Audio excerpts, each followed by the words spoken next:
Lado Elite oculto pelo Fael é real, mesmo que não seja.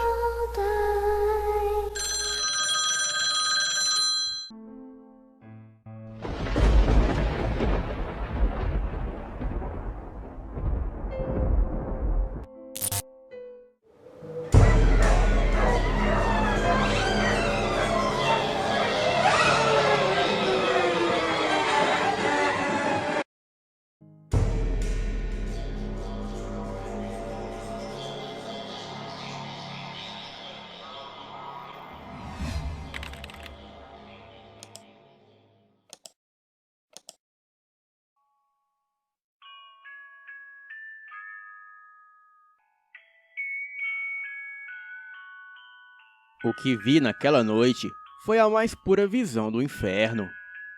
Eu poderia chamar aquela criatura de cavalo do inferno de cabeça flamejante, ou até mesmo de mula sem cabeça. A tão criatura folclórica conhecida por muitos.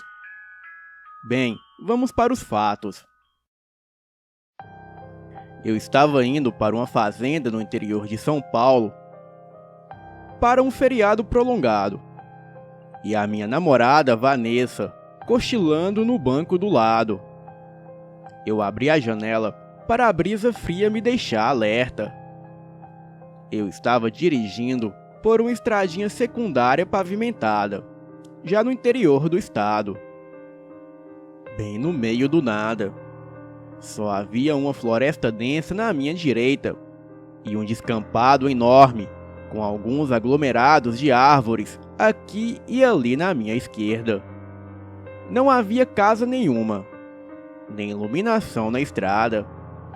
As únicas luzes eram a do meu farol e a luz da lua. Bem, era feriado de Semana Santa, e eu queria ter saído bem cedinho na manhã de sexta, mas o pessoal do trabalho da Vanessa precisou dela no último minuto. Então, acabamos saindo lá por volta de 8 horas da noite. E aquela sexta-feira era uma sexta-feira santa. E como eu queria aproveitar ao máximo o feriado, não quis esperar para sair no dia seguinte e perder parte do sábado no carro. Então, lá estava eu. Acho que já era por volta de 10 da noite. Eu dirigia por uma estrada quase deserta, e apenas o meu farol iluminando a estrada à frente, e a lua cheia iluminando um pouco a paisagem ao meu redor. Eu notei um pouco de vapor saindo das frestas das laterais do capô do meu carro. Isso não era incomum de acontecer, sendo um carro antigo com luzes de aviso fracas demais e com mangueiras que pareciam saber a hora mais importunas para arrebentarem.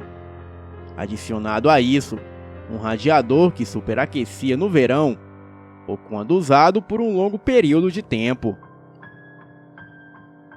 Bem, mas como era inverno, eu não liguei muito para o radiador. E como dizem, o que os olhos não veem, o coração não sente. Mas algo realmente estava soltando vapor debaixo do capô. Então eu acordei a Vanessa e expliquei que tínhamos que parar o carro. E enquanto eu diminuía um pouco a velocidade, a Vanessa abaixou a janela dela e olhou para a linha escura daquela muralha de árvores. Ela chamou a minha atenção apontando para a frente, a uns 20 metros.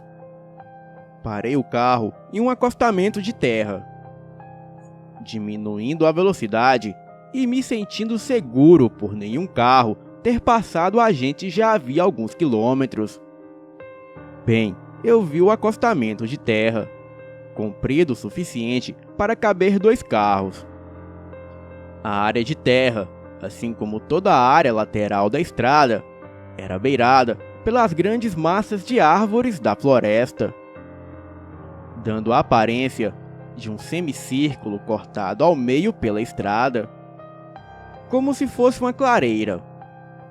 Eu encostei e desliguei o carro, deixando as chaves no contato. E com os faróis ligados, eu saí do carro e fui para a sua frente, abrindo o capô para ver o que tinha acontecido. E como já imaginava, o radiador tinha superaquecido. Abaixei um pouco para dar uma olhada entre a abertura do capô e a parte de cima da frente do carro. Ia pedir a Vanessa para trazer uma garrafa de água que guardo atrás do banco do motorista, para que quando esfriasse um pouco, eu colocasse mais água.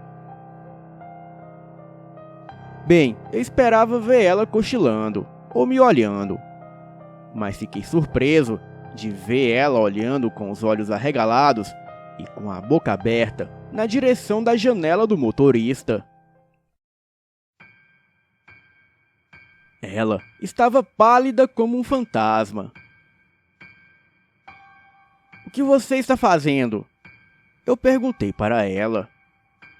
E então ela continuou olhando para o descampado, apenas levantando o braço na direção em que estava olhando. "O que é que você está vendo, Vanessa?" eu perguntei, voltando para o carro. Mas logo ouvi um alto relincho. Então ri e imaginei que ela estivesse assustada apenas com algum cavalo. Nada demais. E enquanto eu voltava, olhei para o descampado que estava iluminado pela lua e vi um agrupado de árvores lá no fundo. Um pinheiro solitário mais perto na linha da traseira do carro. E a uns 30 metros, quase que paralelo à estrada, um pequeno muro de tijolos de mais ou menos 1 metro de altura. E também um pequeno bosque que começava a uns 40 metros de onde o muro acabava. Provavelmente era parte de uma casa antiga ou de um muro. E enquanto eu entrava no carro e fechava a porta para esperar o motor esfriar, a Vanessa falou bem baixinho e devagar: "Não é um muro de tijolos. Olhe à sua direita." Eu virei para olhar para o muro e logo vi um clarão imenso e um enorme cavalo. Cheguei a pensar que naquele muro deveria haver alguma luz elétrica, e o cavalo estava com a cabeça rente à luz, dando a impressão que aquele clarão saía de sua cabeça. E ele estava parado na frente do muro. Mas logo percebi que aquele clarão não era de uma luz elétrica, e sim labaredas de fogo em volta da cabeça daquele cavalo negro.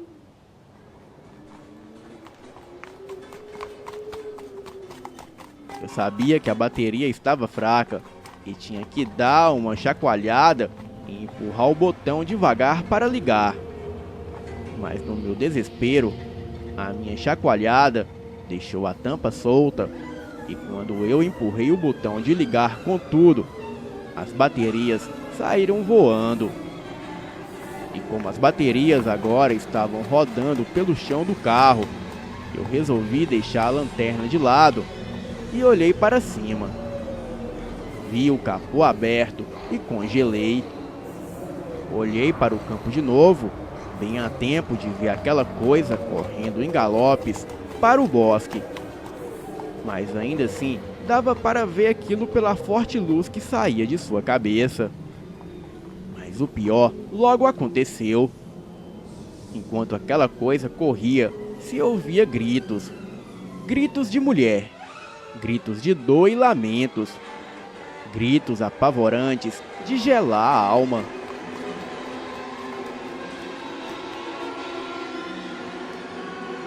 Enquanto Vanessa fechava a janela dela, eu disse que ia fechar o capô. Dane-se a água. Se o radiador não pifasse de vez, nós pararíamos mais adiante para colocar a água.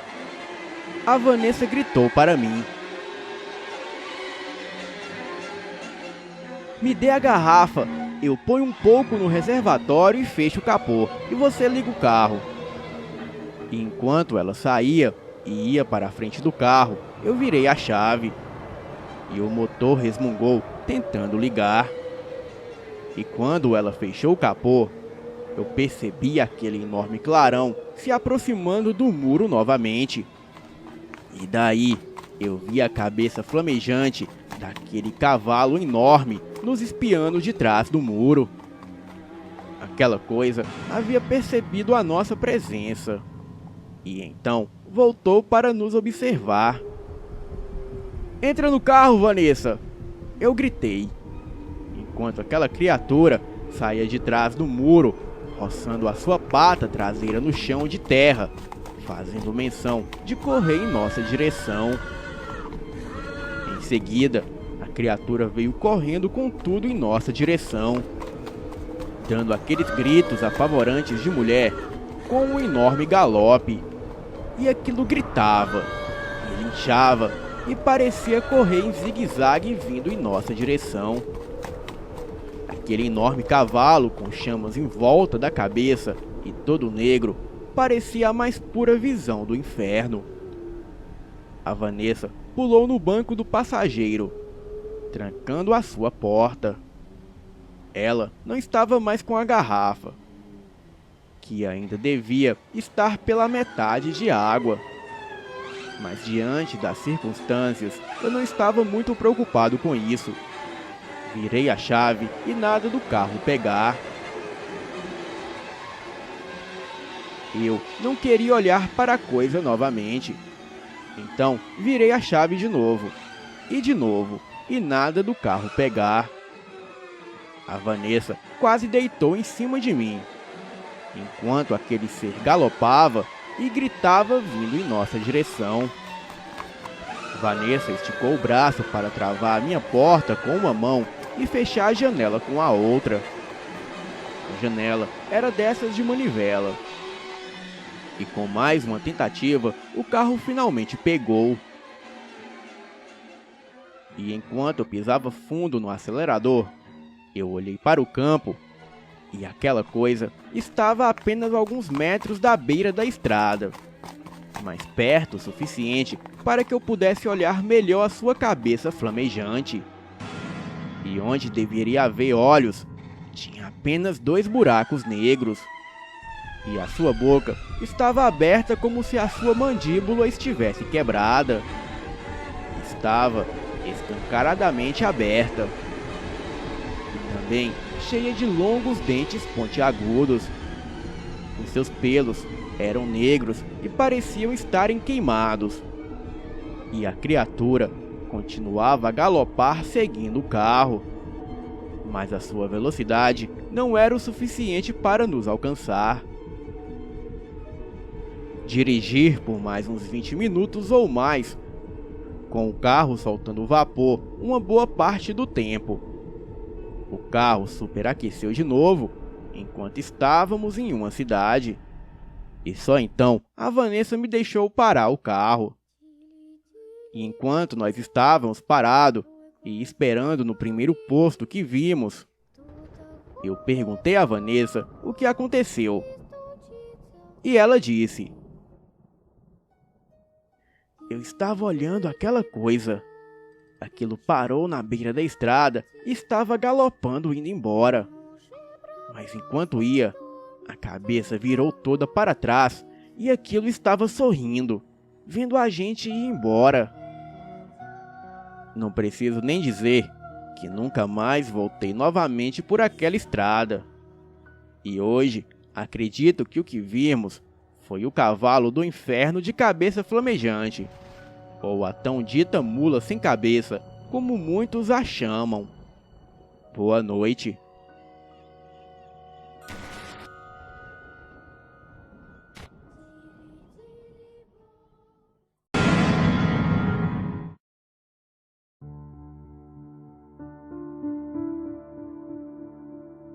Bem, nós só usávamos a casa nos finais de semana. Era uma casa muito boa, com piscina e churrasqueira, e quem conhece a Casa Grande Aviana sabe que a vizinhança por lá é bem quieta. e as ruas são completamente desertas. Bem, era um refúgio da vida urbana de São Paulo. E nós sempre íamos para lá.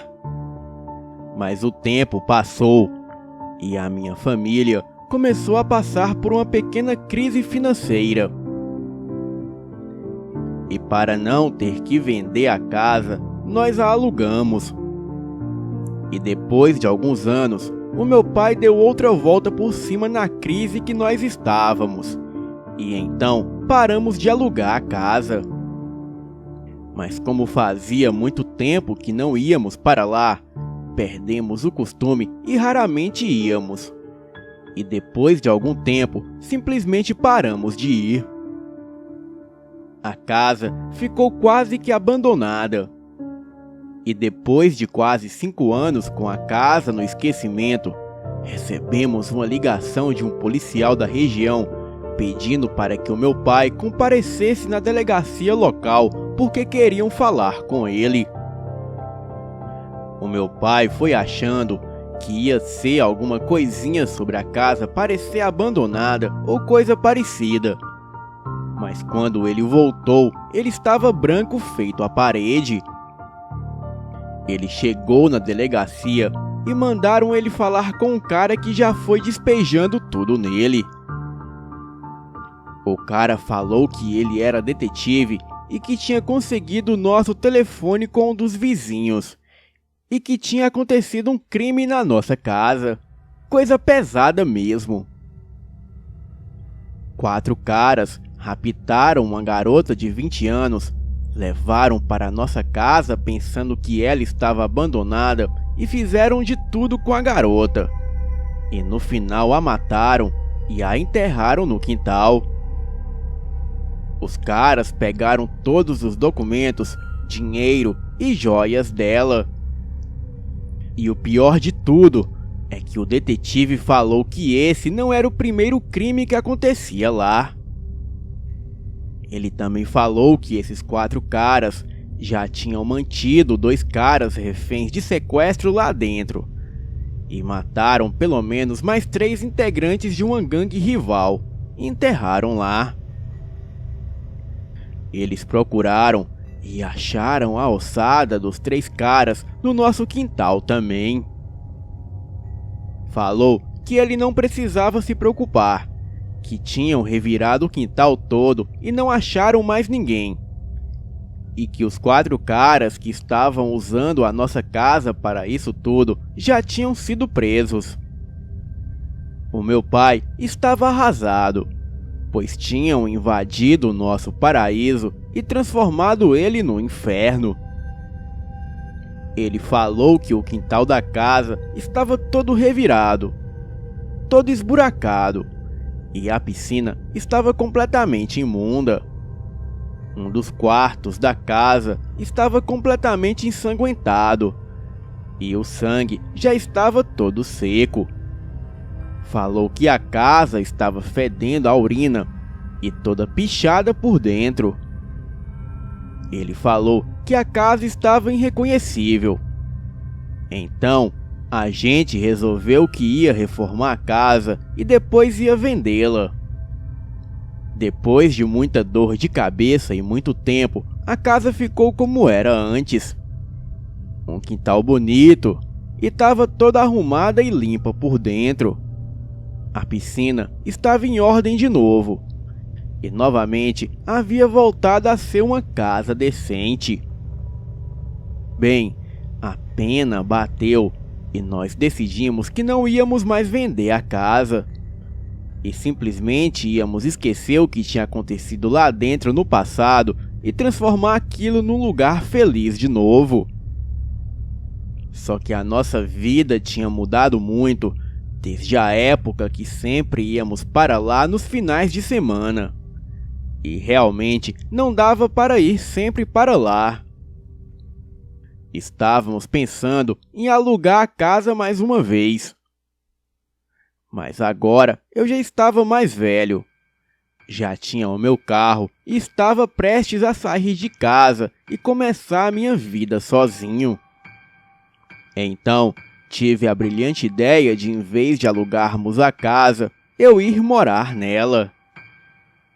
Os outros poderiam ir lá sempre que quisessem, e a casa não ficaria abandonada. Bem, no começo não foi fácil tentar convencer eles. A minha mãe estava muito apreensiva em me deixar morar lá sozinho.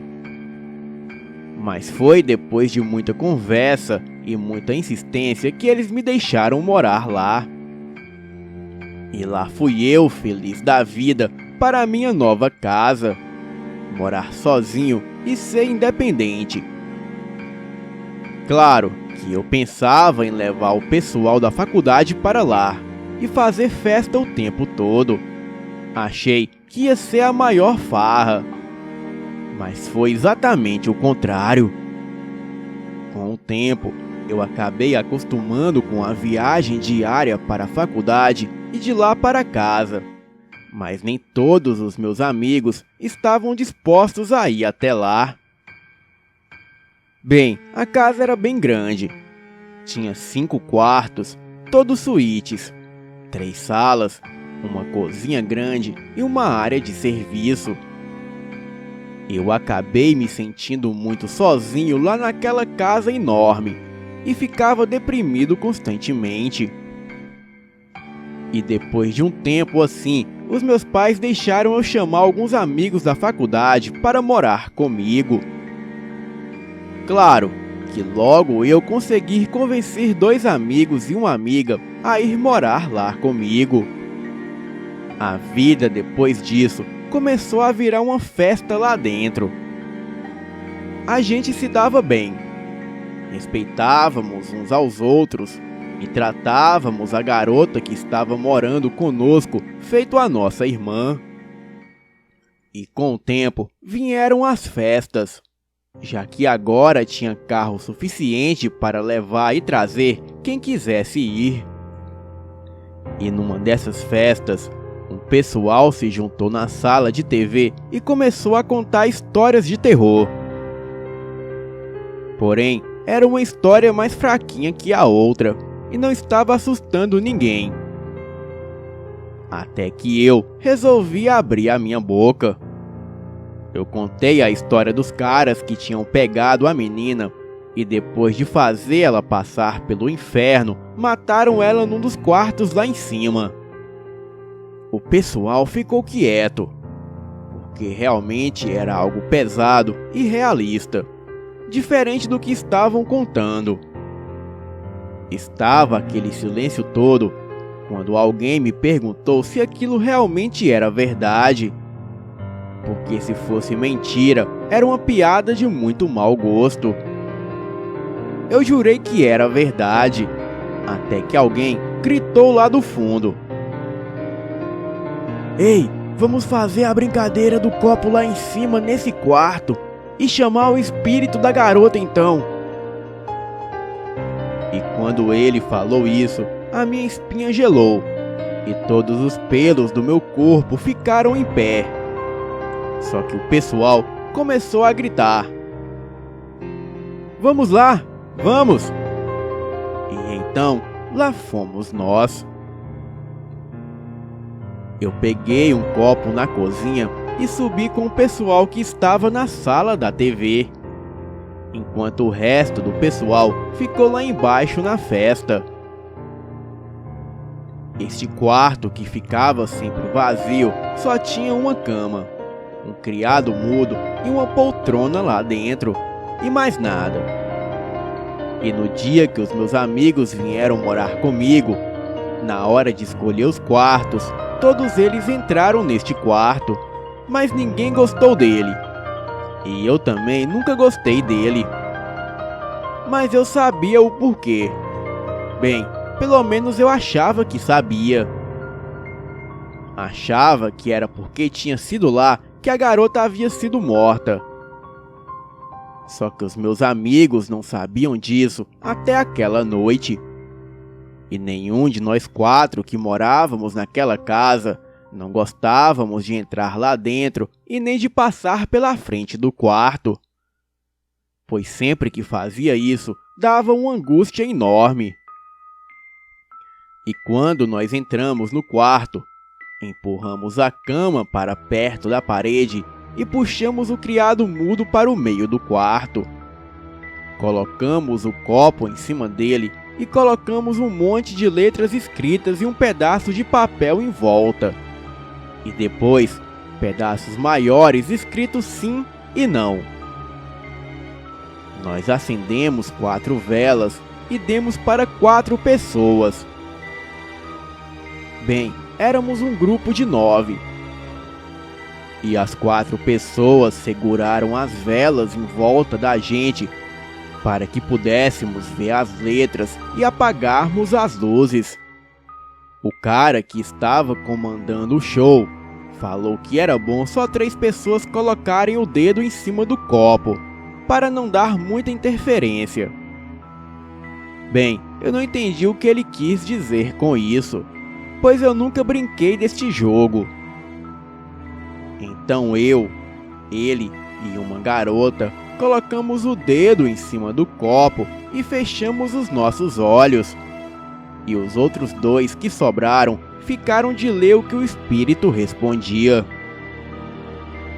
Nós 3 fechamos os olhos e começamos a tentar nos comunicar com o espírito. E depois de alguns minutos com o copo parado, eu achei que não iria acontecer nada. Mas de repente, o copo começou a se mexer. Primeiro, ele foi só um pouquinho para o lado. Eu achei que tinha sido um dos outros 2 que estavam com o dedo no copo que tinham mexido ele. E então eu falei: "Quem mexeu o copo?" Quando o outro cara que estava com o dedo no copo fez um sinal para eu calar a boca e ficou com a cara séria. Ele realmente estava levando aquilo a sério. Então eu fechei os olhos de novo. O cara perguntou se havia algum espírito presente. O copo se mexeu devagar e um dos 2 que estava lendo o que o espírito dizia logo falou: "Olha, o copo foi pro sim." O cara que estava fazendo as perguntas perguntou qual era o nome do espírito.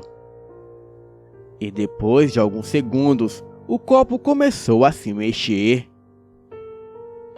Ele ia de um lado para o outro e para frente e para trás. O cara que estava lendo o que estava sendo soletrado logo falou: "Mariana, o nome do espírito é Mariana." Eu abri o olho e vi que o pessoal estava com a cara meio assustada. Eu falei que não precisavam se preocupar, que com certeza era algum dos 2 que estavam empurrando o copo.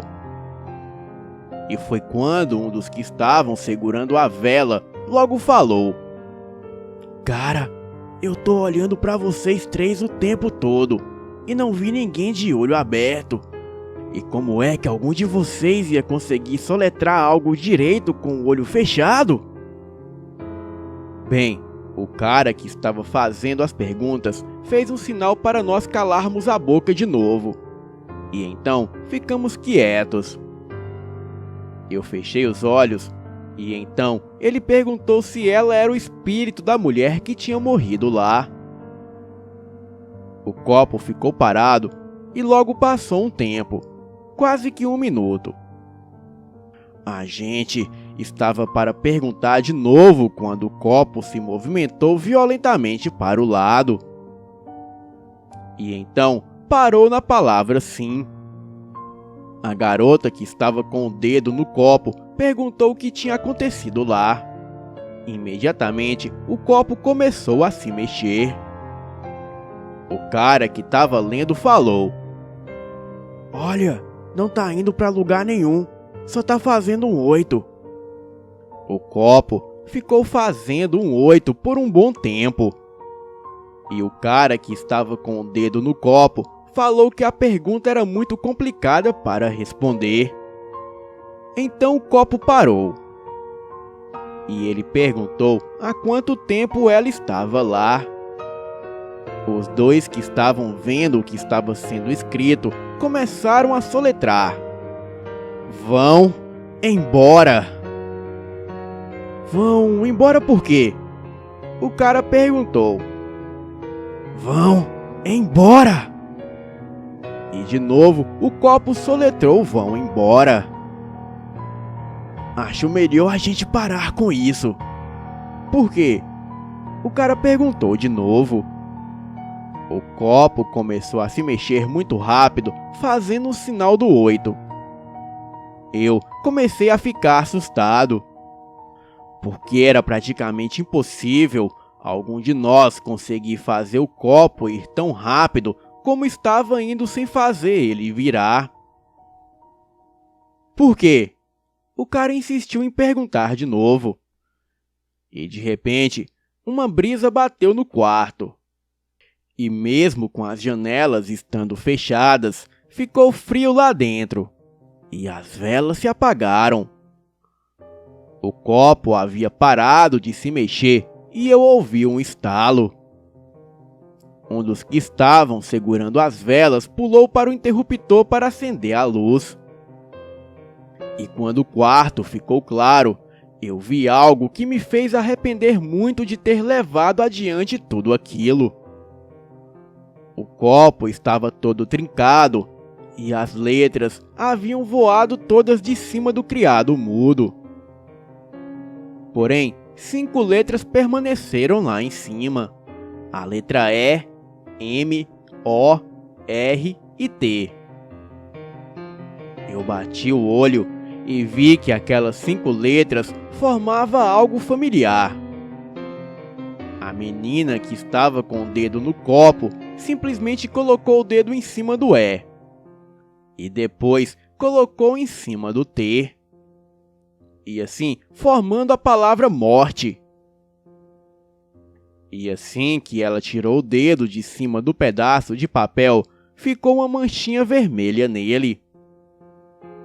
O dedo dela estava sangrando. Estava com um corte pequeno, porém profundo. Eu acho que ela se cortou quando o copo trincou.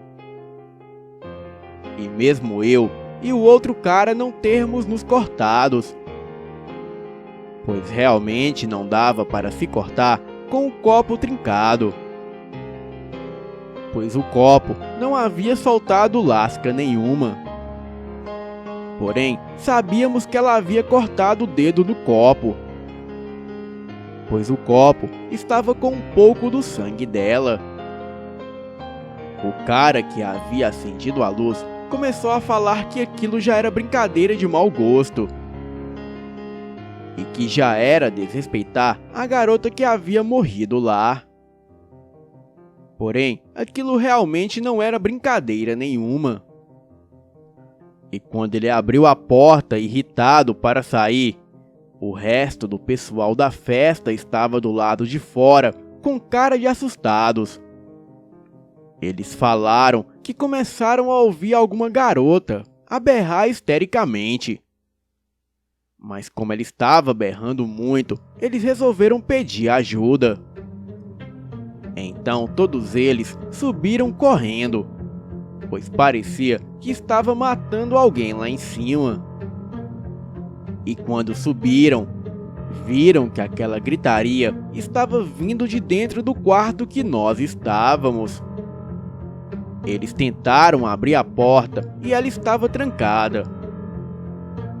Porém, nós não havíamos trancado a porta do quarto. Eles falaram que bateram na porta e até tentaram arrombá-la. Porém, a porta não cedeu nem um pouco.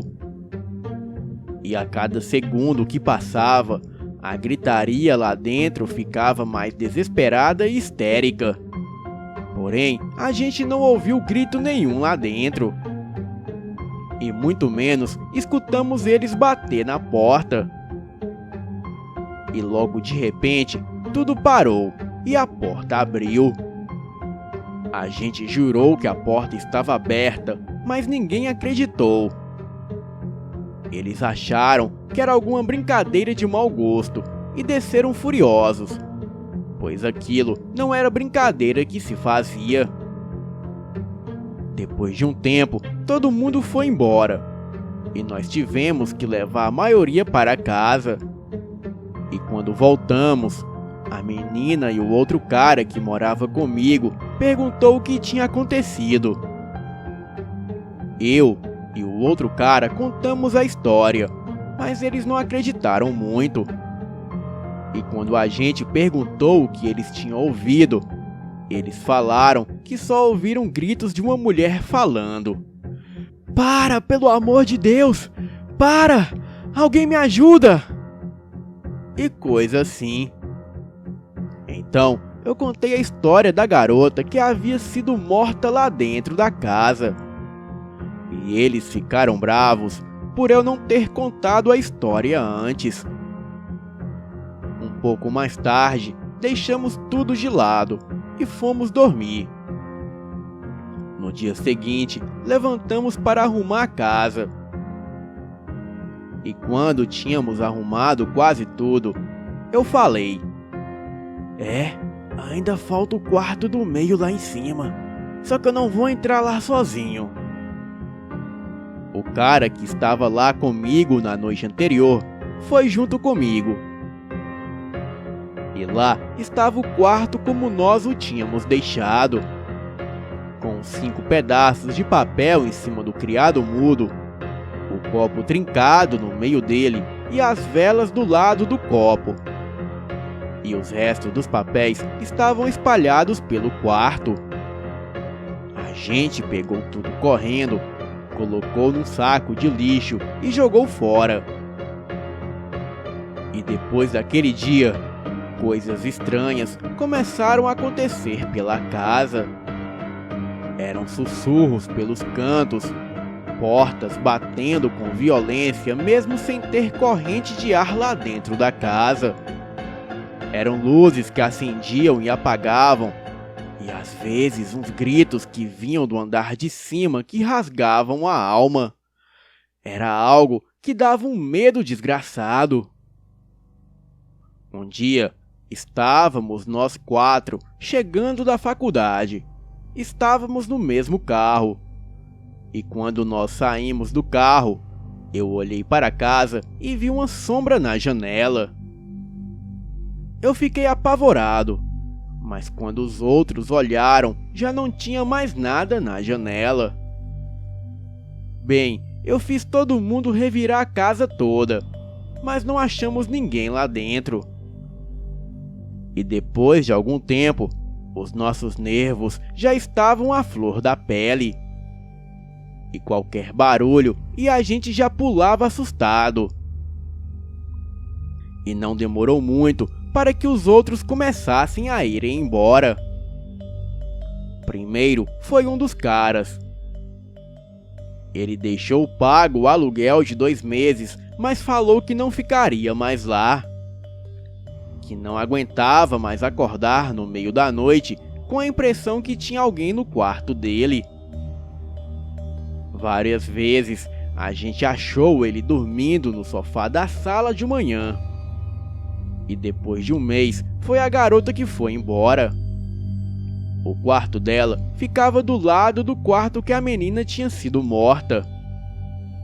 Ela falou que de noite escutava batidas na parede, vindo do outro quarto. E quando ficava tudo quieto, ela podia ouvir um choro bem baixo perto da parede. E nos dias antes dela ir embora, ela já não dormia direito. Estava com olheiras grandes e andava de muito mau humor. Na noite que ela foi embora, aconteceu o seguinte. Ela falou que estava finalmente quase dormindo, o que estava sendo muito difícil para ela nos últimos dias. E quando ela estava para pegar no sono, ela ouviu uma voz feminina berrando com toda a força no ouvido dela: "Sai daqui! Vai embora! Me deixe em paz!" Ela levantou da cama com um pulo acendeu a luz, mas não tinha mais ninguém no quarto dela. Só havia ela. Então, ela saiu do quarto chorando e falou que não aguentava mais tudo aquilo e que iria embora. A gente conseguiu acalmar ela, mas ela simplesmente catou algumas coisas e foi para o carro, e em seguida foi embora. Ela voltou no final de semana para pegar o resto das coisas dela e nunca mais pisou naquela casa novamente. E depois de uma semana, foi o outro cara que foi embora. E até hoje eu não sei direito o que aconteceu com ele. Ele sempre mencionava que o quarto dele costumava ficar frio de repente, do nada. Porém, não era o quarto todo, era só alguns lugares. O que me fez pensar que tinha alguma corrente de ar lá dentro. Mas um dia, ele estava tomando banho. E depois de uns 5 minutos lá dentro, ele saiu berrando do banheiro. Peladão mesmo. Eu fui ver o que era e ele falou que não era nada. Ele me fez ir até o banheiro com ele para desligar a água. E depois, quando colocou a roupa, estava falando da gente ir embora da casa. Eu convenci ele a ficar mais um tempo para a gente resolver o que ia fazer, pois estava muito tarde. Ele falou que tudo bem, porém que não iria ficar mais naquela casa por mais de uma semana. E naquela noite ele dormiu no meu quarto comigo. Ele colocou o colchão dele do lado da minha cama e então fomos dormir. E quando eu acordei, o colchão dele estava todo rasgado e ele não estava lá. Eu fiquei preocupado e comecei a chamar por ele. Eu comecei a procurar ele pela casa e depois de um tempo, eu achei ele dormindo dentro do meu guarda-roupa com uma faca de cozinha na mão. Eu acordei ele e ele me falou que acordou com a faca na mão e que tinha alguém segurando a perna dele. Ele perguntou se era eu. E então ele ouviu um grito desumano e uma mão segurou a perna dele e começou a apertar até machucá-lo. E aí ele começou a esfaquear o colchão. Em seguida correu para o armário e se trancou lá dentro. Ele não sabe como eu não acordei com o grito, pois foi um grito bem estridente e alto. Ele pegou as coisas dele e se mandou dali.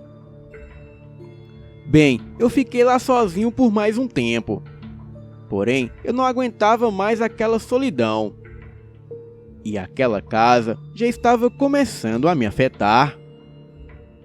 E era muito comum eu ir dormir dentro do carro, porque estava com medo de ficar dentro da casa. E depois de um tempo, eu resolvi ir embora da casa, pois eu já estava ficando louco e paranoico. Estava vendo vultos no escuro em todos os cantos da casa. Ouvia sussurros de noite. E no meu quarto, quando estava para dormir, ouvia os gritos vindo do quarto do meio lá de cima. A coisa estava de um jeito, ou eu saía de lá, ou ia parar em um hospício. Bem, eu acabei voltando a morar com os meus pais. Falei para eles que a casa era muito longe da faculdade. E por isso, eu passava o dia todo cansado e estressado. O meu pai tentou alugar a casa. Porém, ninguém permanecia ali por mais de um mês. Atualmente, a casa está sem uso, pois não conseguimos alugá-la e também não a usamos. E acredito que daqui a alguns anos vai estar uma verdadeira casa fantasma abandonada. Bem, eu só sei que eu não chego perto daquela casa de novo. Boa noite.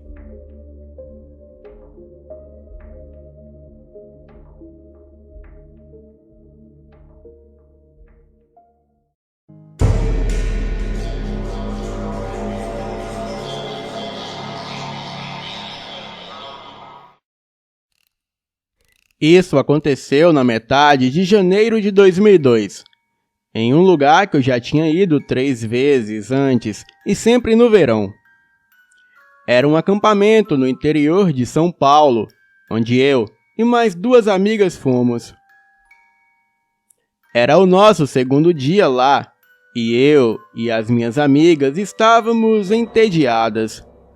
No ano anterior, a Janaína, a Jéssica e eu tínhamos encontrado uma trilha que dava a volta em um lago que tinha lá no meio da floresta, e dava a volta nele, levando para o outro lado do lago. Mas nós não tivemos a oportunidade de explorar o lugar direito. E durante um final de semana, nós 3 decidimos que, já que era o nosso último ano em que íamos para lá, já que estávamos na idade limite, essa era a nossa última chance de ver aonde a trilha que dava a volta no lago ia parar. Nós fomos para o lago e achamos um bando de garotos brincando com algumas canoas. Eles gritavam para que não seguíssemos a trilha naquela direção que estávamos indo, mas ignoramos eles e continuamos o caminho. Então, nós achamos a trilha e seguimos para o outro lado do lago. Nós achamos que não tinha mais ninguém naquele lado do lago, mas vimos um bando de garotas mais novas saindo de uma trilha que entrava na floresta. Nós perguntamos para elas se tinha algo de interessante por lá e todas elas falaram que não. Olharam para a trilha, fizeram um tchau com a mão e foram embora. Eu fiquei curiosa, assim como a Janaína e a Jéssica. Então, seguimos a trilha. Ela entrava um pouco na floresta e ia para uma espécie de vale montanhoso. Tinha algumas cavernas e um outro lago com água cristalinas e uns acampamentos, mas o interessante é que não havia ninguém nas barracas e parecia que estavam abandonadas, e quem quer que estivesse lá saiu às pressas, pois ainda havia restos de comida nos pratos e muita bagunça deixada lá há mais ou menos uma semana. Nós nadamos um pouco e tiramos foto uma das outras. E todas nós subimos em uma grande pedra e tiramos algumas fotos lá de cima. E depois, eu e a Jéssica descemos, deixando a Janaína lá em cima, pois ela estava com dificuldades para descer, porque não queria escorregar e cair. E enquanto estávamos no chão esperando ela descer, começamos a ouvir umas coisas estranhas. Primeiro, eu ouvi passos na floresta. Eram 2 passos pesados e então parava. E então mais 2 passos e novamente parava de novo. E depois a Jéssica ouviu. Nós falamos para a Janaína descer mais depressa. E ela não desceu. Ela caiu. Mas por sorte não se machucou. Perguntamos a ela o que aconteceu e ela disse que a pedra tremeu e ela desequilibrou e caiu lá de cima. E de repente, só escutamos um estrondo muito forte e era como um trovão bem alto, mas o som vinha da pedra. E quando olhamos para a pedra, foram nós que ficamos petrificadas.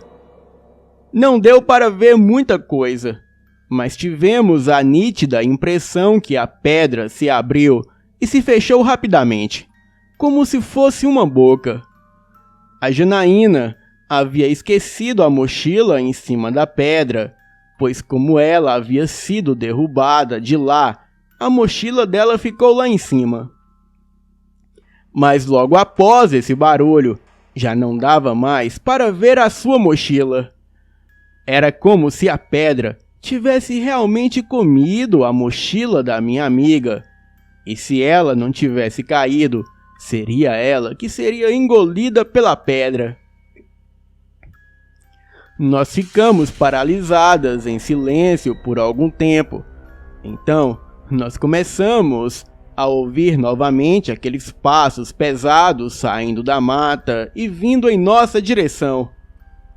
Saímos correndo de perto da pedra e, como já estávamos mais perto da mata, ficamos tentando ver de onde vinham aqueles passos pesados, porque parecia estar muito perto e, na pior das hipóteses, poderia ser uma onça, mas não tinha nada lá.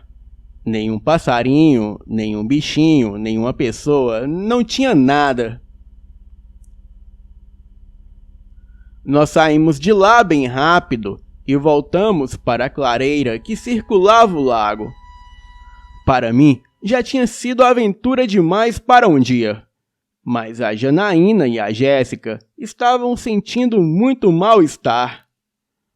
Não tinha mais ninguém no lago, então eu achei que talvez fossem os garotos que moravam pelo local que tentavam nos assustar. E eu me recusei a acreditar que a pedra se abriu e comeu a mochila da minha amiga. Eu falei para elas que devíamos ir embora dali o mais depressa possível, pois eu já estava começando a me sentir totalmente em pânico, e as duas concordaram. Nós encontramos uma outra trilha que estava em uma outra parte da floresta, e essa ia para mais longe do acampamento, e nós começamos a seguir por ela, pois não queríamos voltar por onde vinham os barulhos de passos na mata, pois, como eu disse, poderia ser uma onça. Então seguimos pelo outro caminho, e eu realmente não estava com uma boa impressão dessa trilha. E quanto mais entrávamos na floresta, pior era a sensação. Nós seguimos até achar várias oferendas, como velas coloridas, muita bebida, cigarros, muitas flores, e também haviam imagens de entidades empilhadas em um lado da trilha. Nós fizemos o sinal da cruz enquanto contornávamos as oferendas e continuávamos seguindo a trilha. Nós chegamos em uma pequena clareira e ali nós vimos algo bem estranho. Do lado direito da clareira tinha 3 grandes gaiolas quase do tamanho de uma jaula. Mas não eram quadradas, eram curvadas como meia-lua. É o único jeito que dá para descrever aquilo. Nós ficamos ali paradas, olhando para aquilo e até tiramos fotos. Eu estava ficando nervosa e já estava quase implorando para a Janaína e para a Jéssica para nós voltar para o acampamento pelo outro caminho mesmo. Elas finalmente cederam e viraram para voltar para a trilha. Os barulhos de passos pela mata pararam, mas quando estávamos saindo da clareira, nós passamos por uma árvore que tinha chamado muito a minha atenção mais cedo. Eu tinha sentido um medo incontrolável quando tinha passado por baixo dela.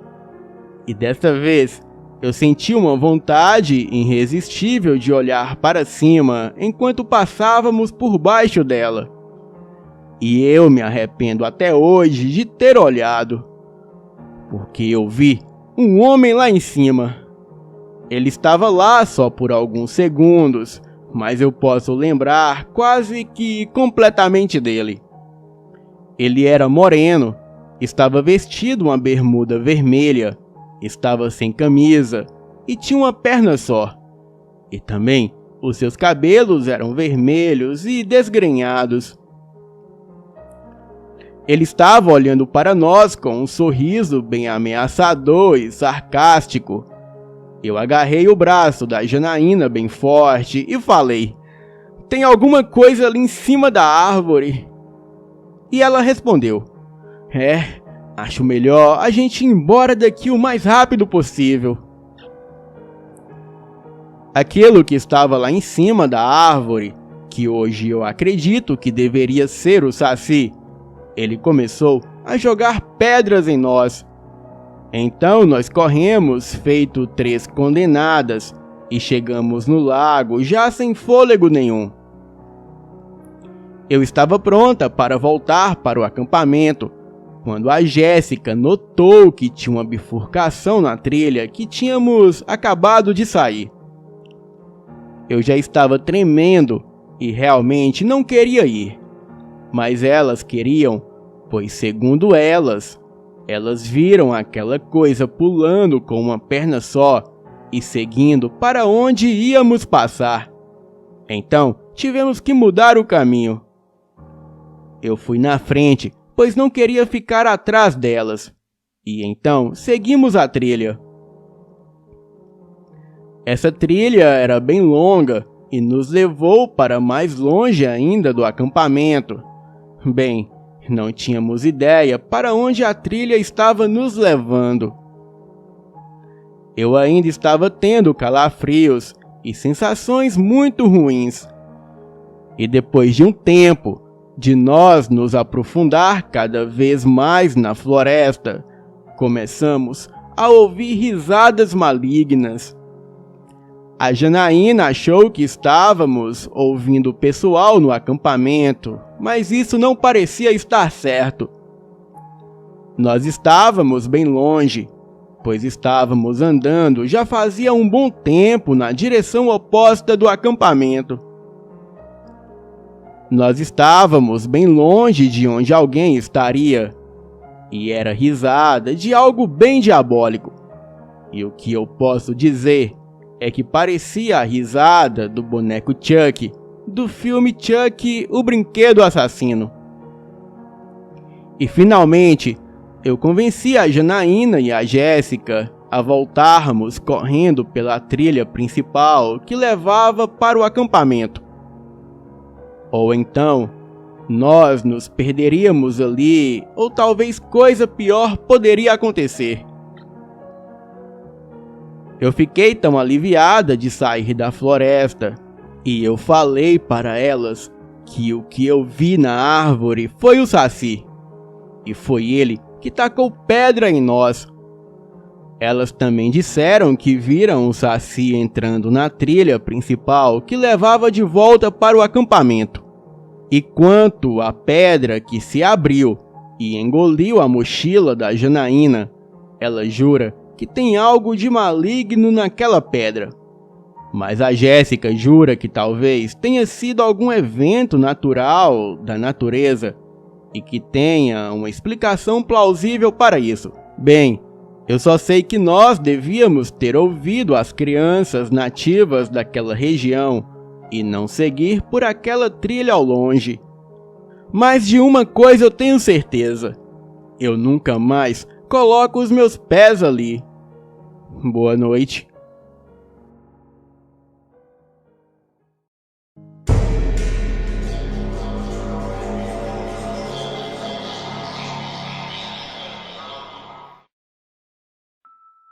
Isso aconteceu quando eu tinha 7 anos, cerca de 31 anos atrás, e a minha irmã tinha 11. Quando a minha bisavó faleceu, ela deixou a casa dela para minha mãe, e ela criou a minha mãe e adorava ela.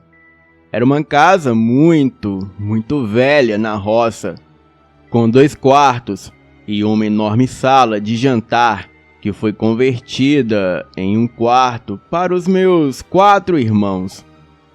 Sim, nós éramos uma grande família. A minha irmã e eu dividíamos uma cama de casal que ficava embaixo da janela. E a entrada da casa era do mesmo lado da janela do meu quarto e era coberta com pedregulho. Nós tínhamos uma velha carroça de boi que tinha 2 pneus e a parte da frente para colocar nos bois para transporte de mercadorias da roça.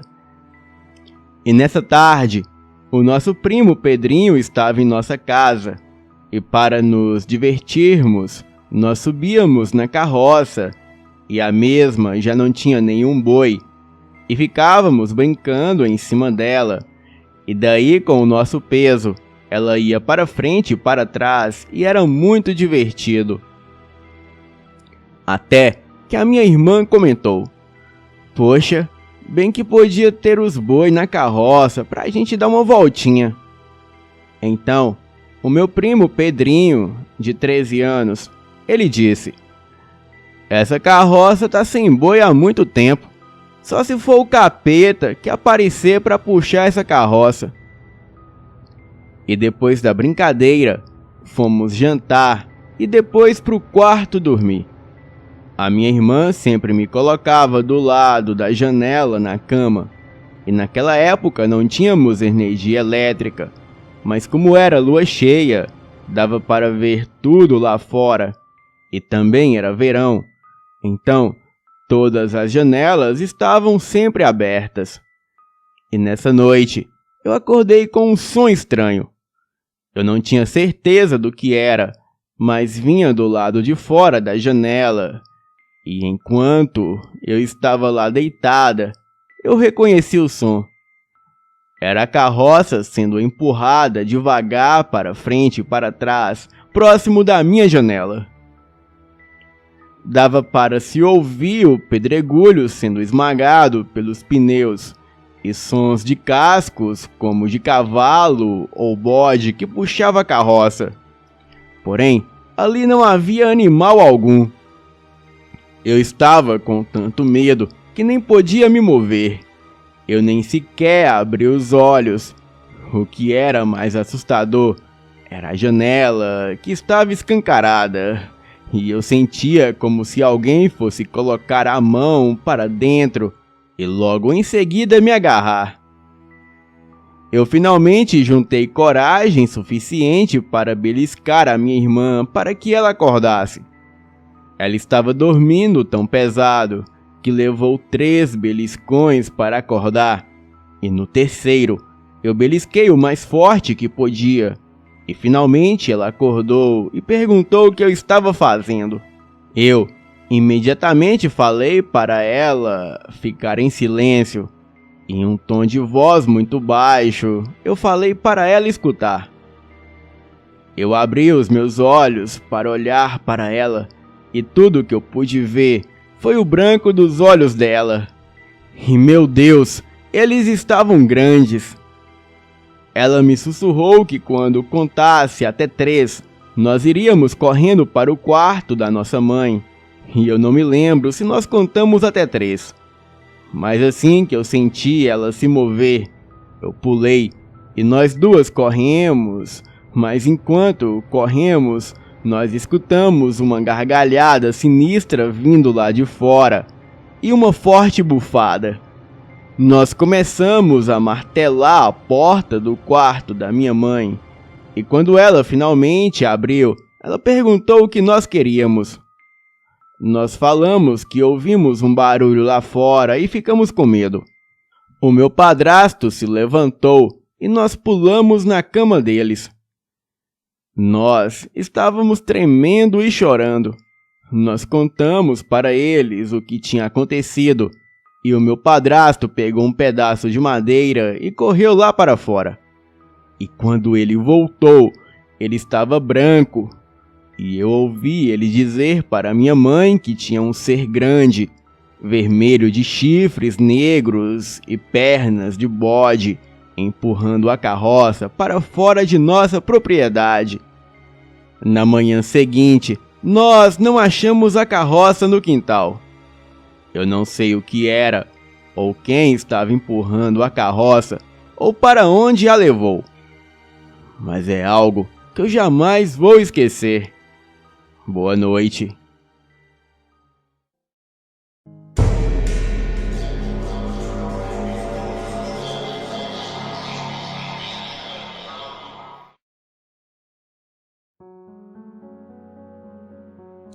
Essa história é real, e os eventos que ocorreram aqui são algo que eu e o meu tio nunca vamos esquecer.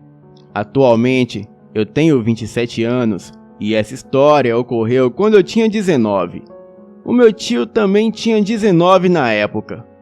O meu tio e eu crescemos juntos no interior de Goiás, e eu não gostaria de dizer o exato local por razões pessoais. Nós morávamos a 2,5 km de um rio que passava pelo meio de uma floresta, e o único meio que se podia chegar no rio, no ponto onde nós sempre íamos, era a pé, ou por bicicleta, cavalo ou moto.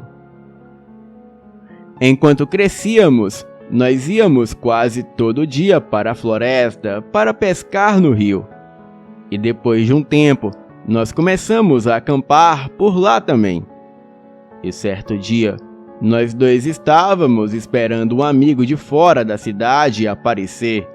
E esse amigo geralmente vinha nas tardes de sexta e passava o final de semana conosco. E eventualmente ele vinha acampar com a gente. Infelizmente, dessa vez ele não pôde vir. O meu tio e eu então fomos para a floresta carregando os nossos equipamentos. Nós não fomos para o ponto da margem do rio que nós geralmente íamos desta vez. Porém, nós fomos um pouco mais adiante, cerca de meio quilômetro, só para dar uma mudança de cenário. E mais tarde naquela noite, nós nos arrependeríamos dessa decisão.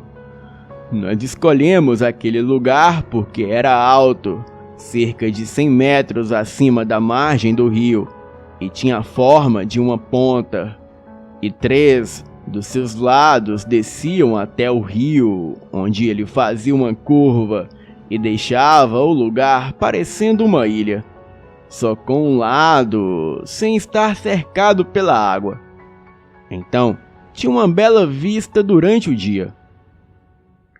A noite começou como qualquer outra das nossas viagens de acampamento. Nós juntamos madeira o suficiente para a nossa fogueira ficar acesa a noite toda, e enquanto o sol se punha, nós nos sentamos e conversamos sobre várias coisas. Nós conversamos por horas, e era provavelmente entre 11 e meia-noite. E quando o inesperado começou a acontecer.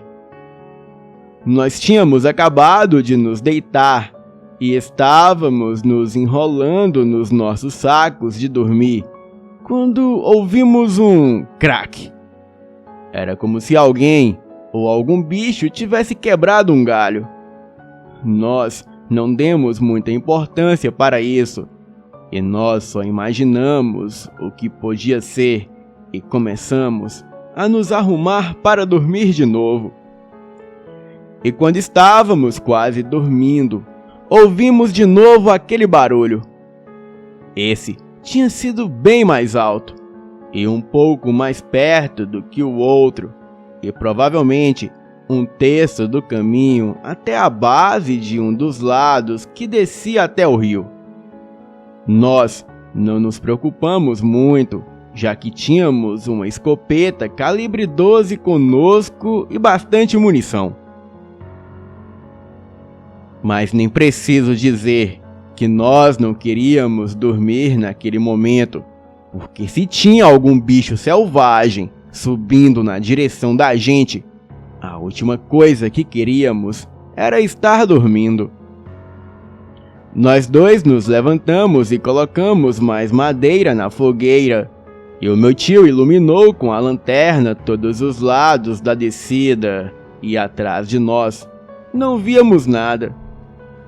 Decidimos conversar um pouco antes de tentar dormir, e meia hora se passou, e nós estávamos pensando em deitar novamente, quando ouvimos o que parecia ser passos de bode e os arbustos chacoalhando. Também escutamos uma bufada e notamos vários barulhos, como se fossem galhos se quebrando. Agora estava um pouco mais perto. Nós achamos que estava na metade do caminho da descida, e nós simplesmente ficamos ali parados, escutando e iluminando toda a nossa volta com a nossa lanterna. O som estava ficando cada vez mais alto e cada vez mais perto. Aquilo estava se movendo rapidamente e era tão barulhento quanto um cavalo. Parecia que estava dando a volta onde estávamos, e não só isso, mas estava ficando cada vez mais rápido e cada vez mais perto do nosso acampamento com cada volta que dava.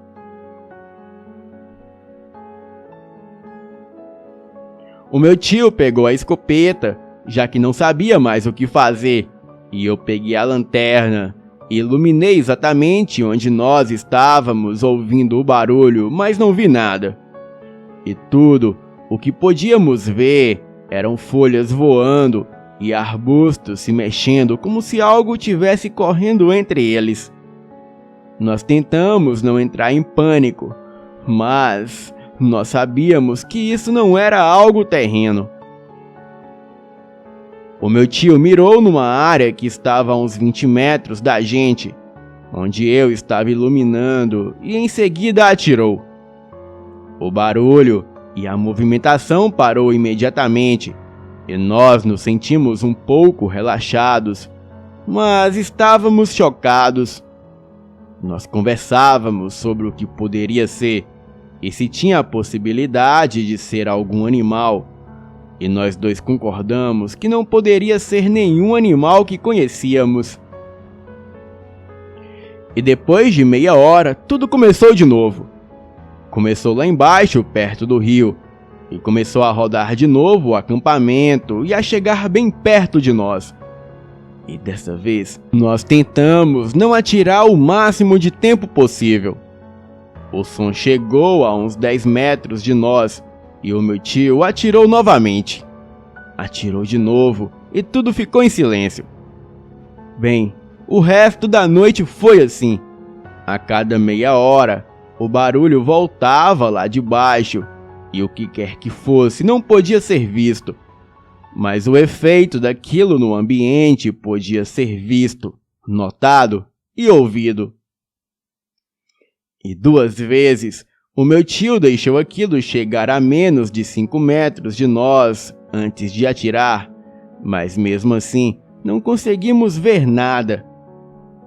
E sempre começava de novo a cada meia hora. E foi assim até o dia amanhecer. Até hoje eu estou meio confuso, e nós contamos para várias pessoas sobre o que aconteceu. Mas para saber realmente como foi, você tinha que estar lá. Nós não dormimos naquela noite e também nunca mais voltamos naquele ponto da floresta. O meu tio e eu conversamos sobre isso de vez em quando. E entre nós dois e algumas pessoas que nós contamos o que aconteceu ali, aquele ponto da floresta ficou conhecido como o Ponto do Diabo. Eu gostaria de saber o que era que tinha lá, e a única coisa que nós comentamos sobre aquilo era que nós agradecemos por estar com uma arma. E nós sempre imaginamos o que poderia ter acontecido se tivéssemos apenas ficado sentado lá sem fazer nada. Agora, eu moro longe de onde isso aconteceu, mas eu planejo voltar para lá no ano que vem.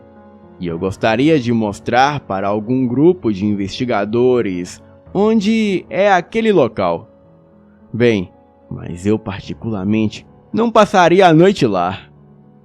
Boa noite.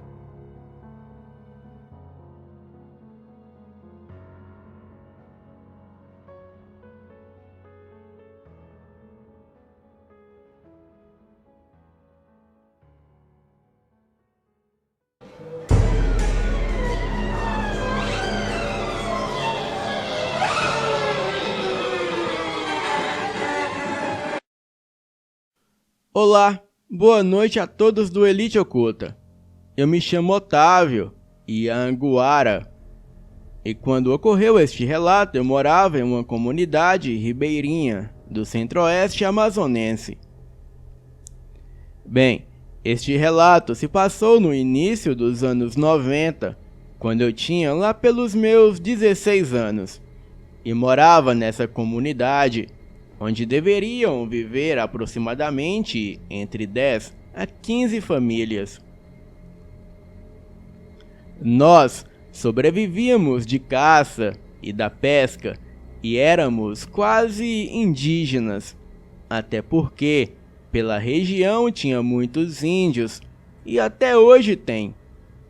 Os índios sempre falavam da lenda da mulher cobra, que era uma linda jovem que andava como uma pessoa normal, mas o intuito dela era seduzir o homem ou mulher e depois fazer amor com a vítima, e ela revelava a sua real forma, se transformando numa mistura de serpente com humano, uma mulher cobra, onde da cintura para cima era de uma linda jovem, mas da cintura para baixo era uma enorme serpente, e da sua pele saíam escamas, o seu rosto era meio esverdeado, e os seus dentes se transformavam em presas enormes. Alguns diziam que até esguichava veneno para cegar as vítimas antes de se enrolar na pessoa, esmagando seus ossos, para em seguida engolir o indivíduo. Os índios também diziam que essa mulher cobra virava os barcos dos pescadores e a pessoa na água se tornava uma presa ainda mais fácil para a criatura.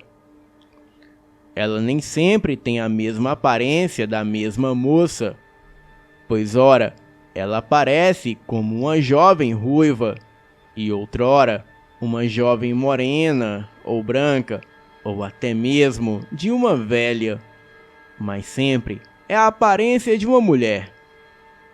Às vezes, ela aparece em bares e seduz algum homem ali de bobeira, e depois de ambos conversarem, ela o chama para um local mais reservado, sempre de preferência dentro da mata, e o bobo sempre cai na conversa e segue a mulher. Porém, o mesmo nunca mais é encontrado. Tudo que os índios falavam para as pessoas da nossa comunidade, ninguém levava nada a sério, pois as pessoas sempre dão fama aos índios de mentirosos. Dizem que eles tomam aqueles chás alucinógenos e começam a ver curupira, saci, boitatá e até mesmo o boto cor-de-rosa que engravida as índias. Enfim, índio tem muita fama de mentirosos pelos não-índios. Mas o certo é que hora ou outra realmente desapareciam pessoas na nossa comunidade e na maioria dos casos eram pescadores, caçadores, frequentadores de bares e pessoas que andam sozinhas pela mata. E tal mistério dos desaparecimentos batiam com a lenda da mulher cobra. Eu acreditava na lenda da mulher cobra. Acreditava que tudo era possível nesse mundo, pois eu havia nascido com a sina lupina. Sim, eu sou um lobisomem. Me transformei pela primeira vez aos 13 anos. E foi a dor mais horrível e intensa que eu senti em toda a minha vida. E assim que me transformei, eu corri para a mata e fiquei vários dias perdido por lá. Na forma lupina, eu perseguia e atacava os animais da mata, como caititus, jaguatirica, tatu, dentre outros. A minha família era ciente do caso, até porque eu não era filho legítimo dos meus pais. Eu nasci em família indígena e quando eu nasci, eu tinha um tipo de paralisia que só conseguia mexer metade do meu corpo. E devido a isso, eu fui abandonado na floresta pela minha família indígena. Eu fui abandonado perto de uma gruta, onde era a toca de uma onça, e eles me deixaram ali para servir de alimento para a onça. Porque o meu choro atrairia o animal. Mas por incrível que pareça, a onça não me matou. A onça teve uma ninhada recentemente, então ela me dava de mamar junto com seus outros filhotes, que deveriam ter mais de um mês de nascido. E segundo meu pai adotivo, ele viu a onça cuidando de mim como se eu fosse um filhote dela.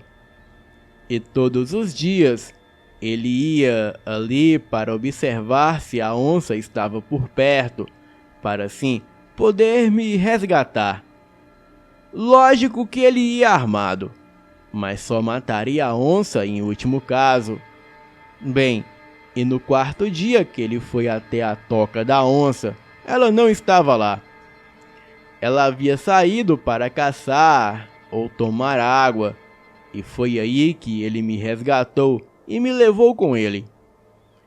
Ele colocou meu nome de Otávio, que era o nome do seu avô, e o sobrenome Ianguara, que significa onça em Tupi-Guarani.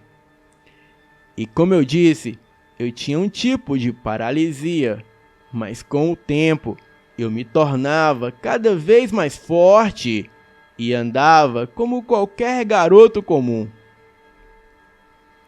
E só depois de alguns anos que descobrimos que eu tinha sina lupina, e graças a isso o meu corpo se curou dessa paralisia e de qualquer outra doença que eu viesse a ter.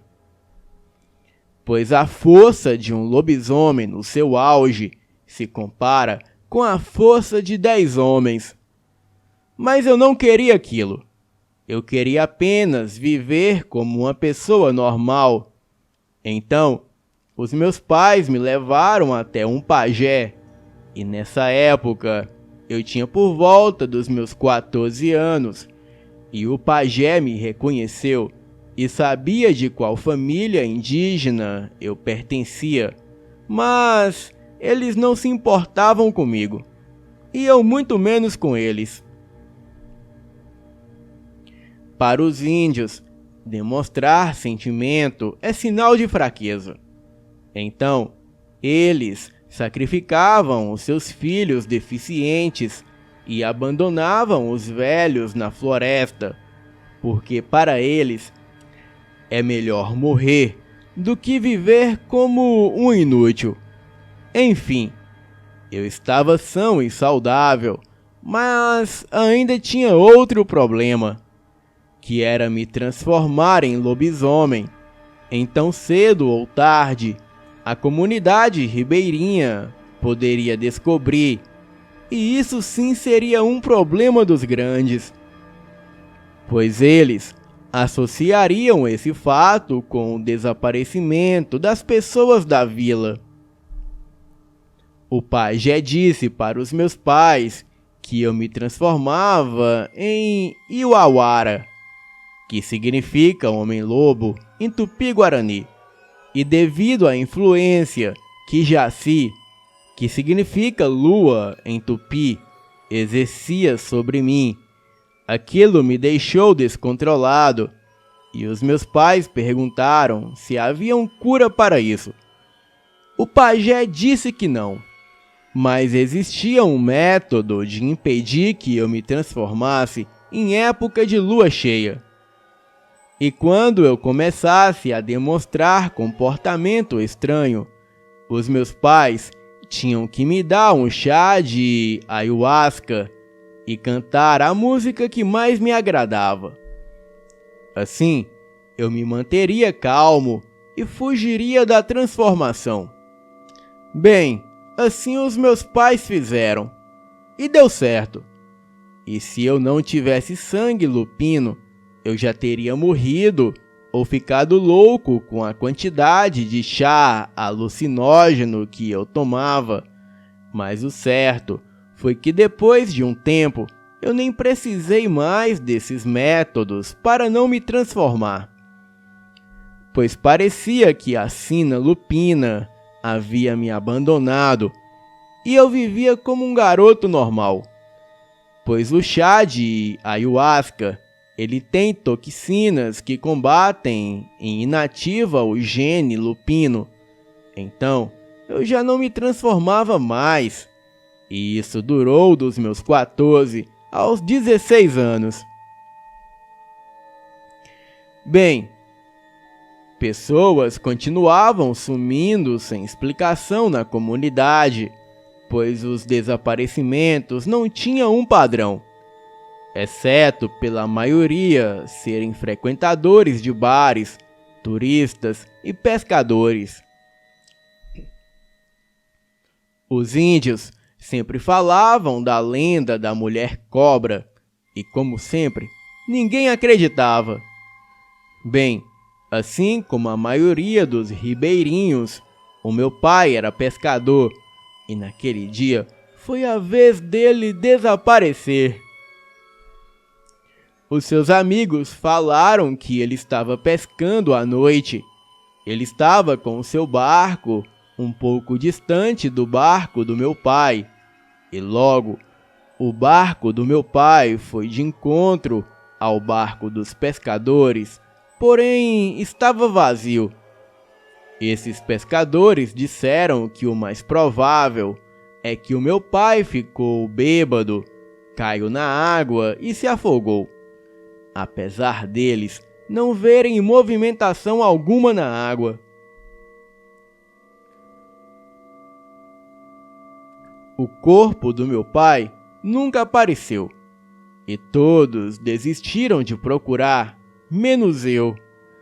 Eu ia todos os dias no rio Xingu, no local indicado pelos pescadores, de onde o meu pai foi visto pela última vez. Eu costumava ficar ali até tarde, na esperança do meu pai aparecer, e isso durou por dias. Até que certo dia, ao escurecer, eu permaneci ali na margem do rio até mais ou menos umas 20 horas. E depois de chorar de saudades do meu pai, eu me lavei e estava me preparando para ir embora. E foi quando eu escutei um barulho. Primeiramente, um chocalho de cascavel e logo em seguida, aqueles barulhos que as cobras fazem com a língua. Bem, eu já peguei o meu facão e apontei o lampião para a direção do som. E se fosse uma cobra, eu lhe arrancaria a cabeça. Então, de trás de uma árvore, saiu uma mulher muito linda. Ela estava totalmente despida. Era morena, dos cabelos bem lisos, corpão e seios bem empinados. Aparentava ter uns 20 anos, e ela disse o seguinte: "O que faz aqui tão tarde, meu jovem?" Eu disse que estava à procura do meu pai, que ele havia desaparecido por ali, e então ela disse: "Por que você não esquece o seu pai e vem fazer amor gostoso comigo? Isso seria bem mais importante que essa sua busca inútil." Nesse momento, eu disse algo que a irritou. Eu disse: "Nada é mais importante do que o meu pai." Ela se enfureceu e logo disse: "O seu pai está morto. Eu mesmo o matei. Eu subi no barco que ele estava e puxei ele para a água. E depois de matá-lo afogado, eu trouxe à superfície e engoli ele por inteiro. Isso já faz muitos dias. Ele agora virou excremento. E eu estou com fome. E assim como eu devorei o seu pai, eu vou devorar você. Antes dela acabar de dizer isso, a sua voz foi mudando como se fossem várias vozes falando ao mesmo tempo. E ela se transformava naquele ser horrendo, na mulher cobra que tanto os índios diziam. Da cintura para cima, ela permanecia mulher, porém com longas presas e pele escamosa, mas da cintura para baixo era um enorme sucuri. E eu vi aquela coisa se transformando na minha frente, e foi a coisa mais grotesca que eu vi em toda a minha vida. Mas quando ela disse que foi a responsável pela morte do meu pai, da pessoa que eu mais amava na vida, aquilo me enfureceu tanto e me deixou com tanto ódio, que no momento eu nem dei conta que estava lidando com algo sobrenatural. Eu só me lembro de cair no chão e começar a babar, enquanto a criatura se enrolava em mim e fazia uma pressão esmagadora sobre o meu corpo, e naquele momento eu sentia que estava me transformando e sabia que só um de nós dois sairia vivo. Bem, Fael, eu não tenho consciência dos atos que pratico quando estou transformado. Eu tenho apenas pequenos flashes de memória e me lembro mais ou menos daquela criatura enrolada em meu corpo e tentando a todo custo quebrar os meus ossos. Mas aquilo era uma mulher cobra e não uma sucuri por completo. Eu estava em minha forma lupina, mas mesmo assim eu não tinha forças para me soltar, pois ela estava totalmente enrolada em mim e aquele ser tinha uma força absurda. Porém, foi em um momento de vacilo que ela aproximou a cabeça de mim para se gabar. Ela disse algo que eu não me lembro muito bem, mas creio que ela disse que nenhum batalhão de índios foi capaz de acabar com ela. Então, não seria eu, um simples Yawara, que venceria ela na força. E que um Yawara deveria ser delicioso. E nesse momento de vacilo que ela se aproximou para dizer isso, deduzindo que eu já estava morto, eu elevei a minha cabeça para perto dela e com o meu focinho eu arranquei metade do seu rosto na primeira bocada. A sua cauda sobre mim foi se afrouxando enquanto ela se debatia no chão. Então, na segunda bocada, eu já tinha devorado metade da sua cabeça. E daí em seguida, eu não me lembro de mais nada. Eu só acordei no dia seguinte com aquela criatura estraçalhada ao meu lado e havia vários índios me olhando a uns 20 metros e todos segurando lanças. E assim que eu me levantei, todos eles gritaram me saudando e diziam algo em tupi-guarani do tipo: o herói nos salvou da criatura cobra. Eles me felicitaram, me deram presentes e me agradeciam profundamente. Diziam que a criatura atormentavam a eles há mais de 10 anos. E nem os mais bravos guerreiros e chefes de tribos foram capazes de combater a mulher cobra. Bem, eu voltei para minha casa e a minha mãe logo percebeu que eu havia me transformado. Eu expliquei para ela que foi de propósito e que ela tinha razão. O pai estava morto, mas que ela ficasse tranquila porque ele foi vingado. Bem, Fael, Se passaram décadas desde o ocorrido. A minha mãe já é falecida e atualmente eu moro em São Paulo de Olivença, aqui mesmo no Amazonas. Eu sempre conto essa história para os meus filhos, até que eles me convenceram a compartilhar no seu canal. Espero que acreditem, pois o meu maior receio é ser chamado de mentiroso, assim como os índios amazonenses. Boa noite.